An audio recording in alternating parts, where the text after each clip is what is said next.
Machine learning is a branch of artificial intelligence that focuses on developing algorithms and models that enable computers to learn and make predictions or decisions without being explicitly programmed. And this machine learning involves the study of the statistical and computational principles to extract patterns and knowledge from data. Now, when we talk about machine learning, we primarily work on data. So from that data, we can program our computer system to act exactly the way we want it to act. And so you need the knowledge of statistics and also the knowledge of computer principles for you to extract patterns and knowledge from data.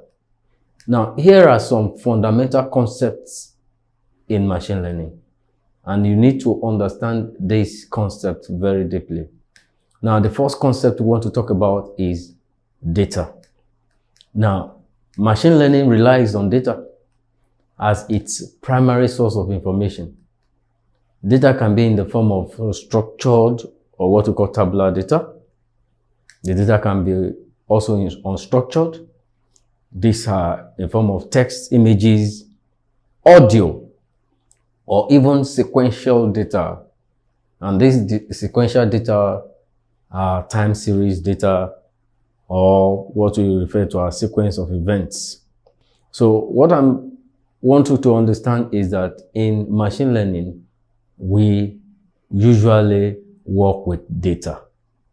So data is the focus. Now, the next principle in machine learning is training, which is number 2 now. Training data and labels. Training data refers to the label examples used to teach a machine learning model.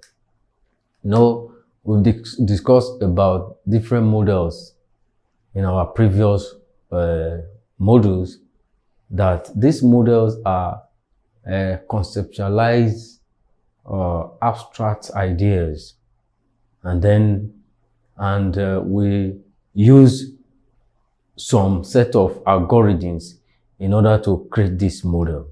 They are set of files. So this set of files are actually programmed for further analysis or for further testing of unseen data. So if you talk about training data, we are talking about those label examples that are used to teach a machine learning model.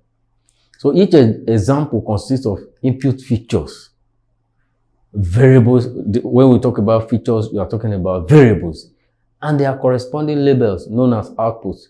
So when you are given data, your data will have to undergo what we call preprocessing.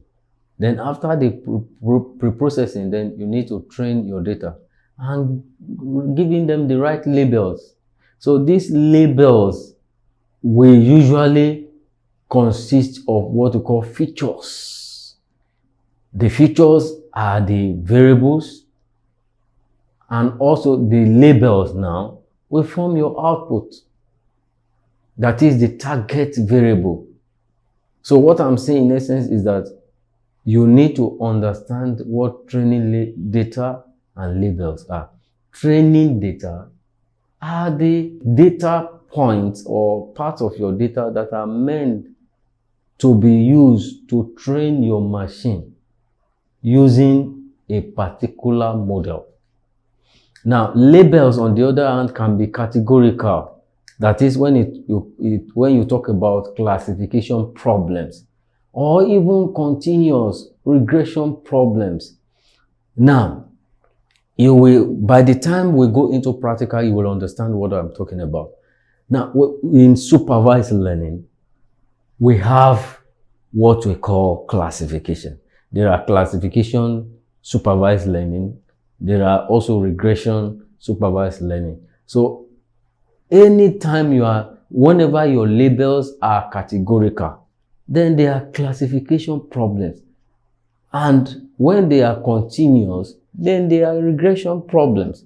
So which means that you should be able to understand the difference between labels, understand the difference between categorical and continuous variables. So for example, in a spam email classification task, the input feature could be email content. Do you get it? And the labels will be spam or not spam. So your spam or not spam is going to be your label. So the label now is the output that you want to predict. And then the email content will form your what? Your feature. Do you get the logic now?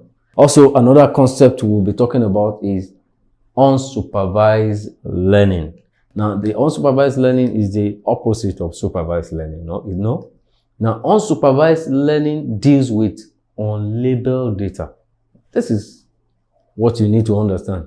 In supervised learning, we are talking about labeled data. Unsupervised learning, we are talking about unlabeled data. Now, the goal here in unsupervised learning is to discover patterns. You want to discover patterns, structures, or even relationship within your data. So here, your data is not labeled, which means that both the output and the input are not known. So you need to kind of mine the data deeply. You have to go deeper into examining your data in order to be able to discover patterns or structural relations that exist within that data. So it's a very serious task anyway.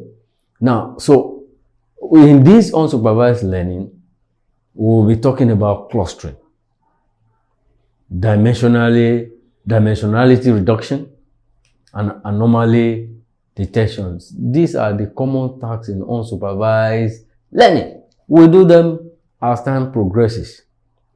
Another concept that you need to understand in machine learning is feature extraction and feature engineering. Very important task here. Now, when you talk about feature extraction, it involves selecting or transforming the relevant input features. You will be doing much of feature extraction because the feature extractions will form your independent variables.